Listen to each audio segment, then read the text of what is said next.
आंब्याची काय नेमकी परिस्थिती, कारण अवकाळी पाऊस पडलेला आहे, काय नेमकं?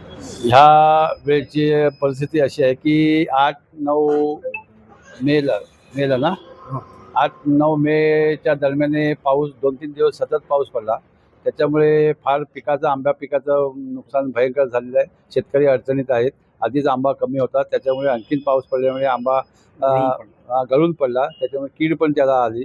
त्याच्यामुळे शेतकरी फार अडचणीत. यावर्षी भयंकर नुकसान झालं आहे. सरकारने याच्याकडे लक्ष दिलं पाहिजे. स्थानिक आमचे आमदार पालकमंत्री आहेत, त्यांनी पण लक्ष दिलं पाहिजे आणि बागायतदारांना शेतकऱ्यांना त्याच्यापासून काहीतरी त्यांनी मिळवून दिलं पाहिजे, असं आमचं म्हणणं आहे. शेवटच्या टप्प्यात नेमकं आंब्याचं काय? शेवटच्या टप्प्यामध्ये जो आंबा होता तो ह्या पावसामुळे लवकर तयार झाला आणि काढून न झाल्यामुळे काही ठिकाणी तो गळून पडत होता.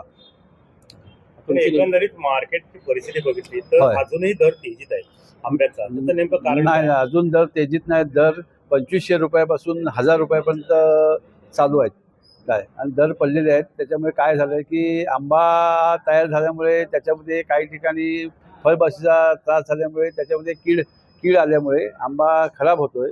त्याच्यामुळे गिरायक मार्केटमध्ये आंबा घ्यायला पुढे येत नाहीत.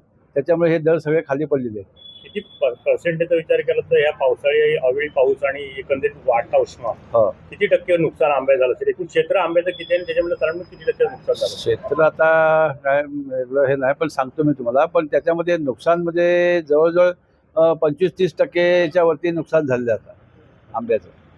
आंबा खराब झाल्यामुळे आणि पाऊस पडल्यामुळे हे नुकसान झाले आहे. शासनाने काय करावं असं वाटतं तुम्हाला? शासनाने आम्हाला शेतकऱ्यांना बागायतदारांना काहीतरी नुकसान भरपाई द्यावी, असं आमच्या सर्व शेतकऱ्यांचं आणि बागायतदारांचं म्हणणं आहे.